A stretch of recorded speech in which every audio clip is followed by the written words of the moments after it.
Shalom semuanya, senang kembali dalam program Pagi Berkat bersama Pase. Dan saya berharap sungguh semua bangun pagi dengan tubuh yang bugar dan siap menyambut berkat Tuhan.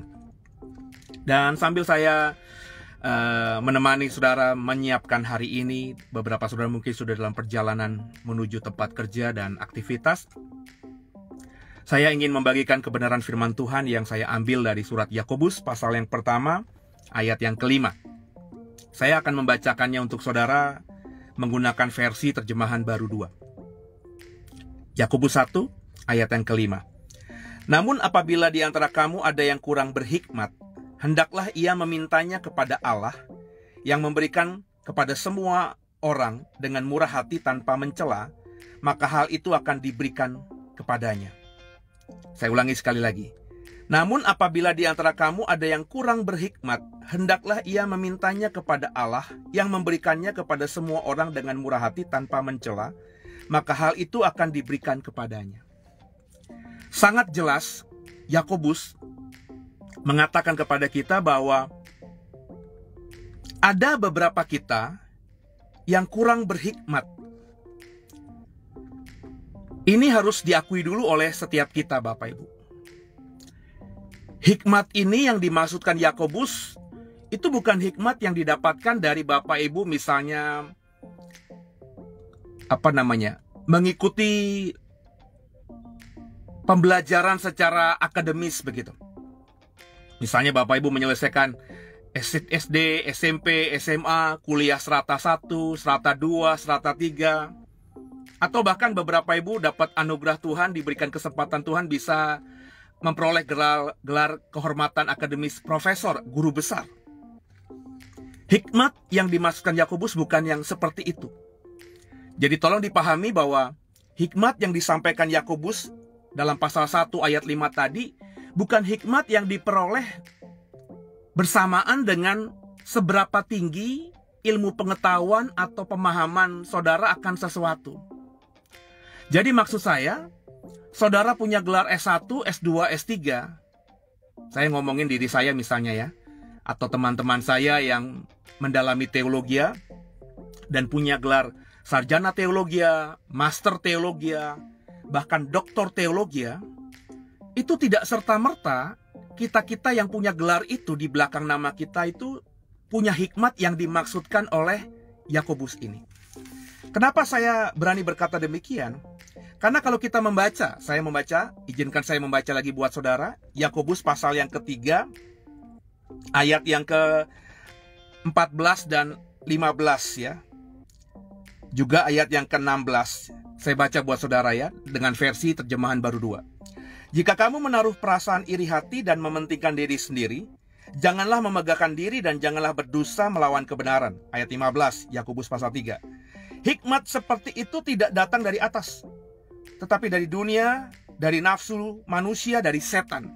Ayat 16, sebab di mana ada iri hati dan mementingkan diri sendiri, di situ ada kekacauan dan segala macam perbuatan jahat. Saya baca lanjut saja ayat 17-nya. Namun hikmat yang dari atas, pertama-tama murni, selanjutnya cinta damai, peramah, penurut, penuh belas kasihan, dan buah-buah yang baik, tidak memihak dan tulus ikhlas.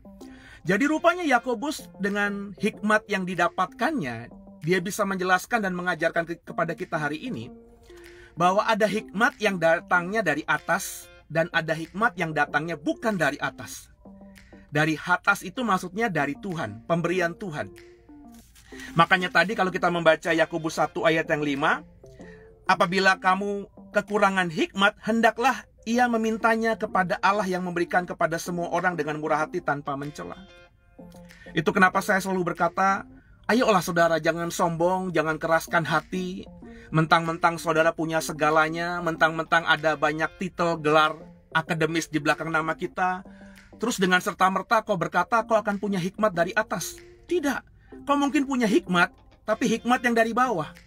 Yang kalau kita baca dalam Yakobus pasal 3 tadi, hikmat dari bawah itu menimbulkan pertentangan, menimbulkan kebencian, menimbulkan sesuatu yang bukan berlandaskan dengan kasih.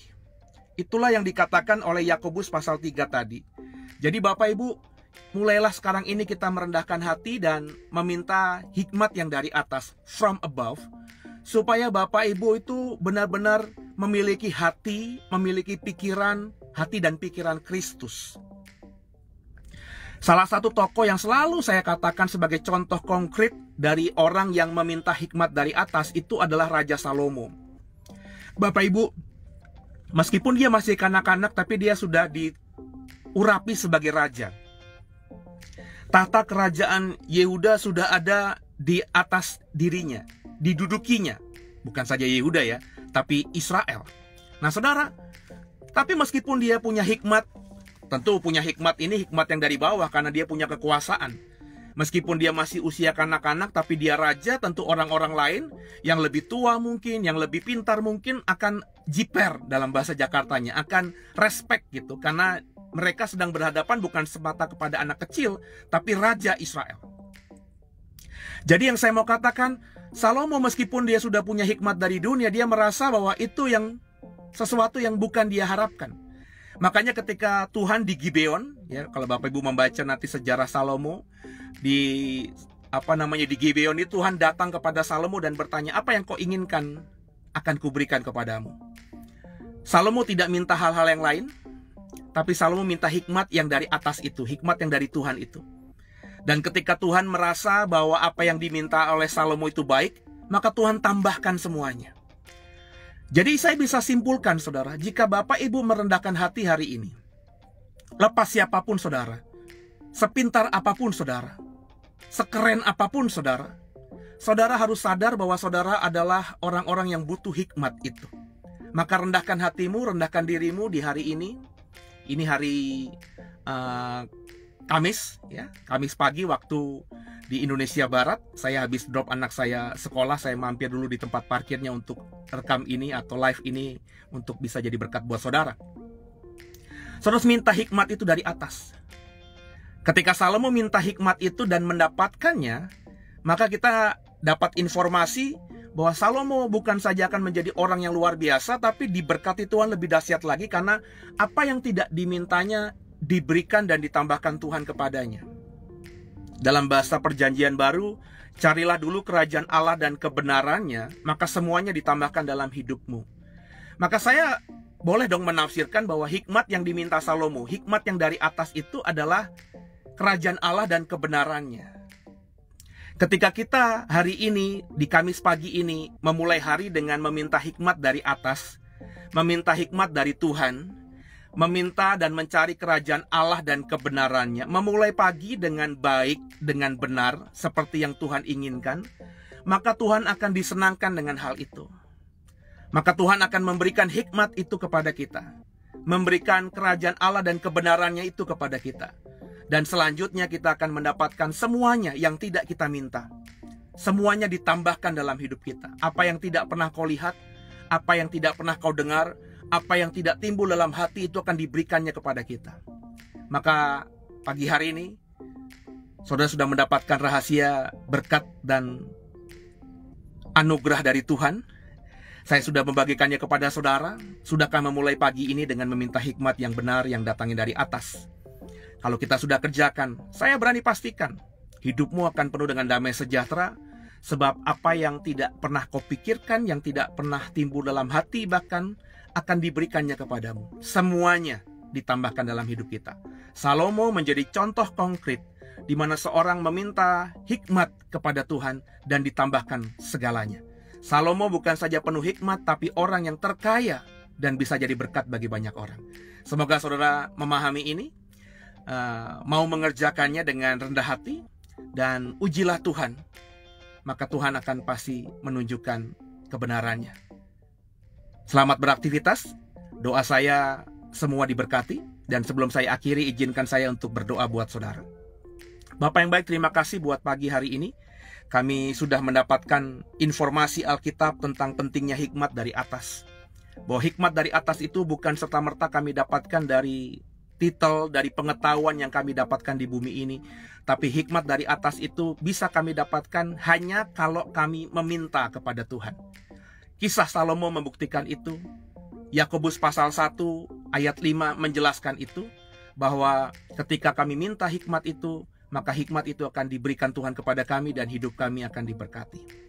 Kami rindu Tuhan, hidup diberkati, sebab kami rindu bisa jadi berkat bagi banyak orang, sehingga nama Tuhan dipermuliakan di sepanjang sisa hidup kami. Tuhan, tolong kami. Roh Kudus, mampukan kami. Haleluya. Amin. Selamat beraktivitas.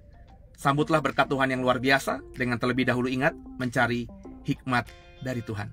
Haleluya. God bless you.